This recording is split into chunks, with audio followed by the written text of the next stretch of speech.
Well, good morning, everyone. My name is Chaplain Travis Moen, and this morning I'm going to be sharing with you, I'm going to begin with an experience from one of the most formative times in my life, which was when I was a cadet at Texas A&M in their ROTC program.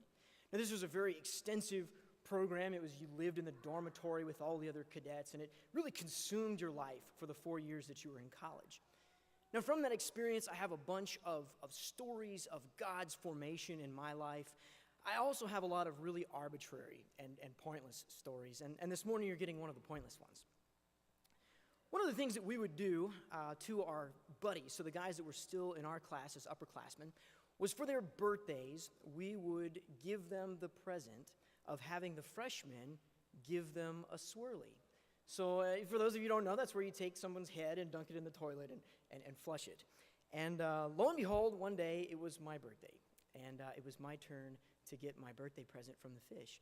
And I was in the shower at the time when I heard the door to my room get kicked in and a bunch of angry people come storming in, and I knew right away what was going on.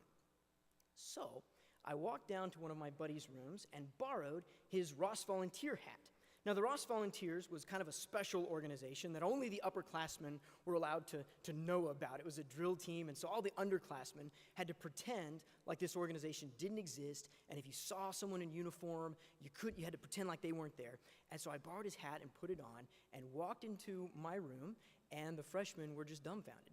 They had no idea what to do. Technically, they couldn't see me, and so it was kind of like my own personal triumphant entry. There I walked into my room, crowned with a Ross Volunteer cap, wearing my royal bathrobes, and I had defeated my enemies.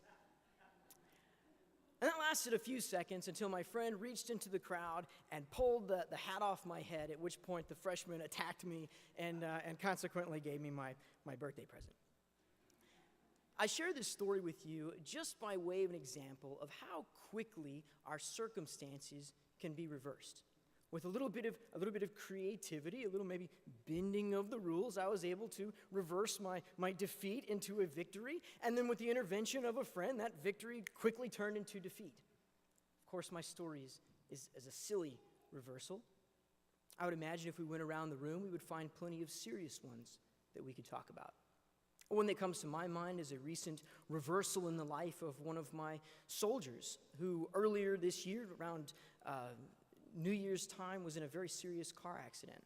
And after a botched surgery to try to repair his back, his lung had deflated, and they had to put him in a medically induced coma, and he stayed there literally on his deathbed for a number of weeks. And just recently, God has brought about a reversal in his life. And he's going through the process of recovery. He's out of the coma, and we can thank God for that reversal. I also think of a serious reversal in the lives of some of my soldiers, some married couples who came to me and desperately needed help on the verge of a divorce and got the help that they needed, was able to patch their marriage back together, and it looks like it's going to be a success now. What a wonderful reversal. And when these kind of reversals take place, it's very easy to rejoice, to be grateful for what God has done in the lives of these people. But what about when we don't see the reversal take place before our eyes? What about that thing that we're waiting for and it just doesn't seem to come? Or how about that situation, perhaps through death, where the situation is permanent and we may not ever see the reversal in this life? How are we to respond then? Well, this morning we are going to address that question from Psalm 118, verses 22 through 24. Here, the psalmist uses the metaphor of the stone that the builders rejected to talk about the reversal of his circumstances.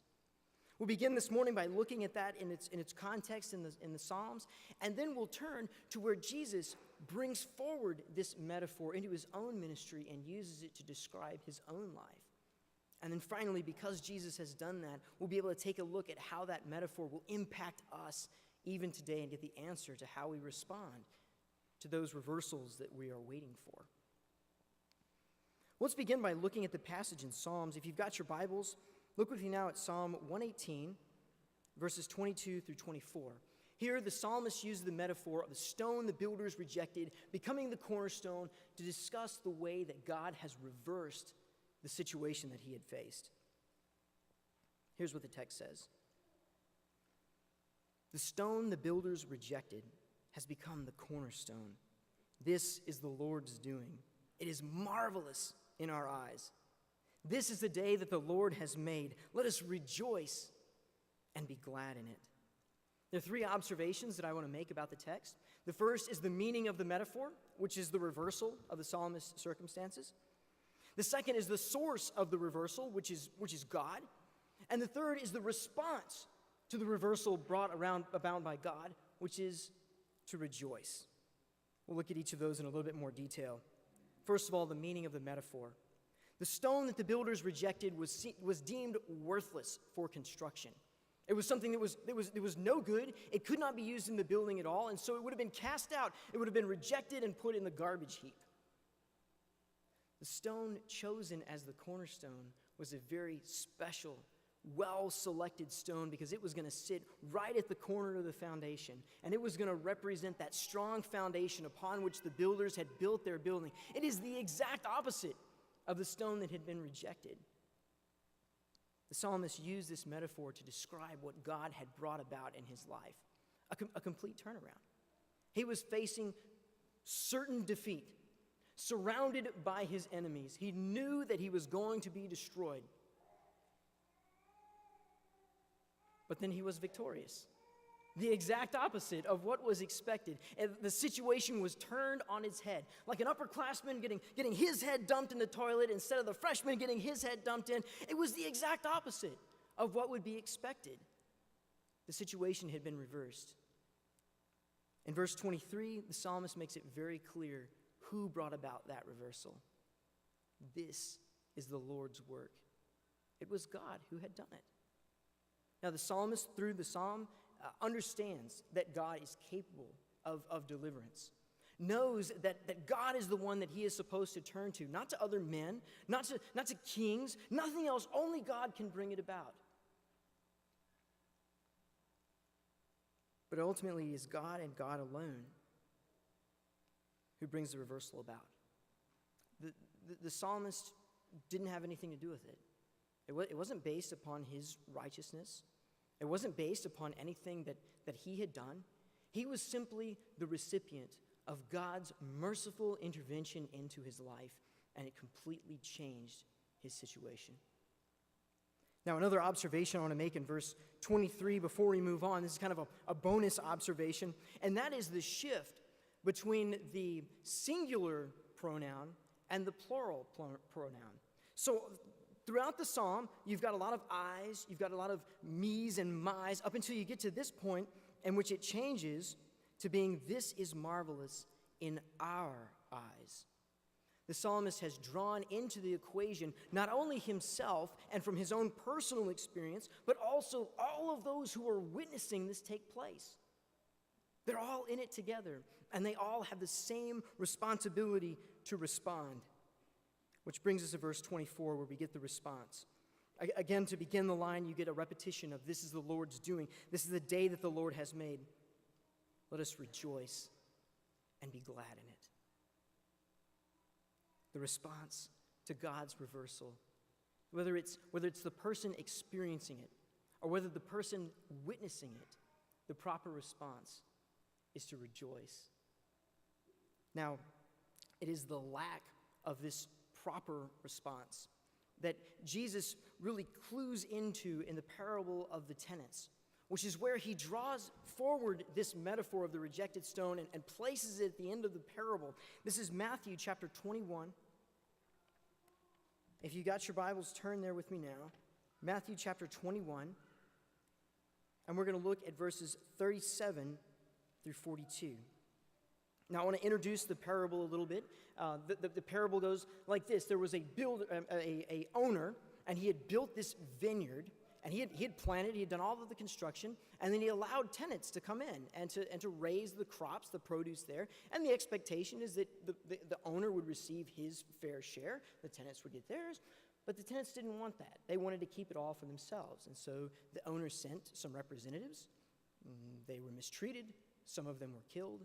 And so the owner decides that he is going to send his son. And this is where we pick up, verse 37. Finally, he sent his son to them, saying, "They will respect my son." But when the tenants saw the son, they said to themselves, This is the heir. Come, let us kill him and have his inheritance." And they took him, and they threw him out of the vineyard and killed him. When therefore the owner of the vineyard comes, what will he do to those tenants?" They said to him, "He will put those wretches to a miserable death, and will let out the vineyard to other tenants, who will give him the fruits of their seasons." Jesus said to them, "Have you never read in the Scriptures, 'The stone that the builders rejected has become the cornerstone'? This was the Lord's doing. It is marvelous in our eyes." Now, the meaning of this parable is pretty clear. The Pharisees, the religious elite in Israel, were the tenants.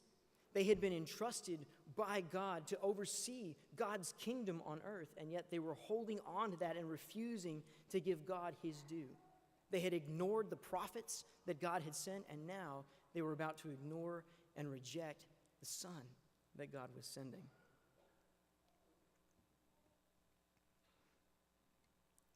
What I find fascinating about Jesus' use of the metaphor here, of the stone that the builders rejected, is because it is also a reversal of circumstances. But it is the exact opposite of the reversal experienced by the psalmist. The psalmist went from certain defeat to victory.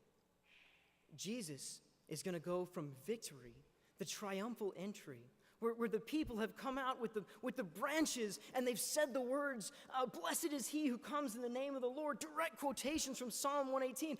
Everything is in place. He's supposed to be victorious.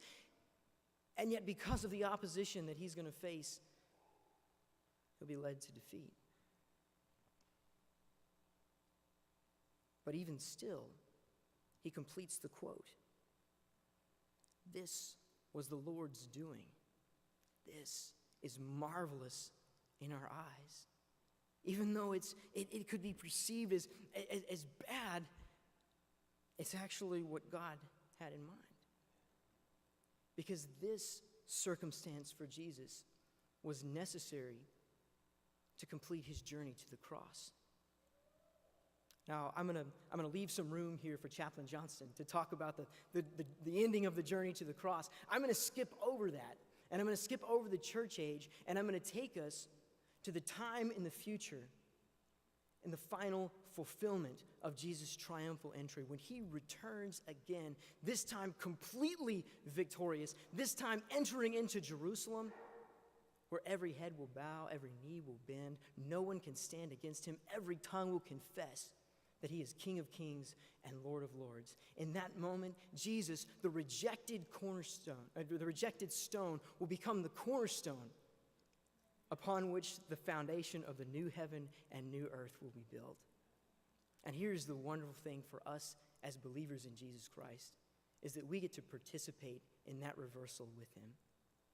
And because prophetically we can see this victory taking place, we are responsible for those who have witnessed the reversal to rejoice. So I go back to the question I asked at the beginning of the sermon. How is it that we're supposed to respond to a reversal that's not happening before our eyes? Well, we are to rejoice because we see that final reversal that will take place that we will participate in. Now, it affects us in a number of ways. It affects us as the church. It affects us as individuals. As a church, I'm talking about the church universal. So going beyond AllAmerican Chapel, looking at all of the believers who are bound together by their common shared faith in Jesus Christ.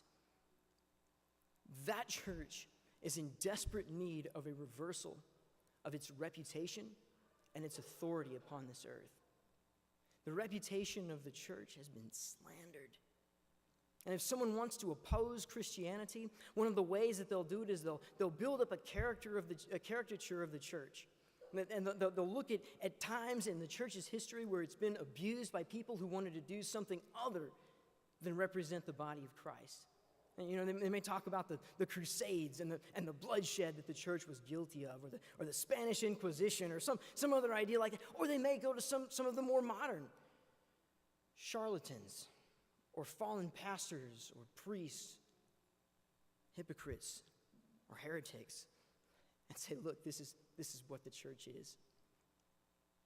And it hurts me as a member of a church to see the church's reputation in this way. But I will still rejoice over the fact that I am a part of it. I will rejoice because I can see in that final victory the church's situation being reversed along with Christ and us reigning victoriously with the Lord in glory. So I can rejoice even now. The same thing is true for us as individuals. If we are facing a health issue, if we have problems with our own emotions or relationships or whatever situation it is that we need reversal in, as individuals who have professed our faith in Jesus Christ, we can still rejoice. We can rejoice here and now in the midst of that trial, that thing that we want reversed, even though it's not happening before our eyes, because we know that we're going to participate in the great reversal when Jesus comes.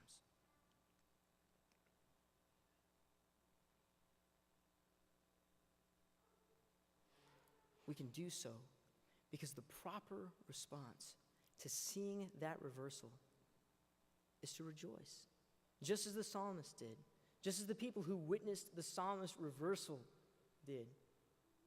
And as Jesus took this metaphor and moved it forward into his own life, showed how his situation was being reversed and yet still holding on to the promise of what is going to happen into the future,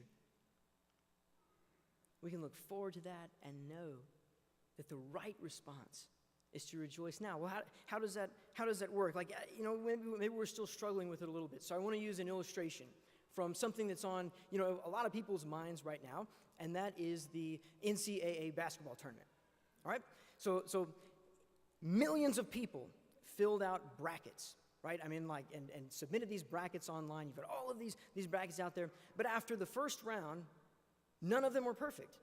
They'd all been messed up. There were all mistakes that had been made. But there are still people who have chosen, ultimately, the victorious team. Like they've guessed it, and there are some people out there that have guessed it right.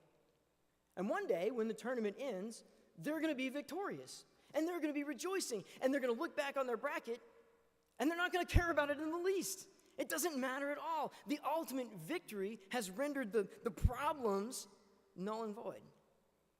The same thing is true for us. As we look forward to the ultimate victory of Jesus Christ, we who are believers know that victory is coming. We know what Jesus is going to do. It renders our present situation null and void. We can rejoice in the midst of it because we know the victory that is coming.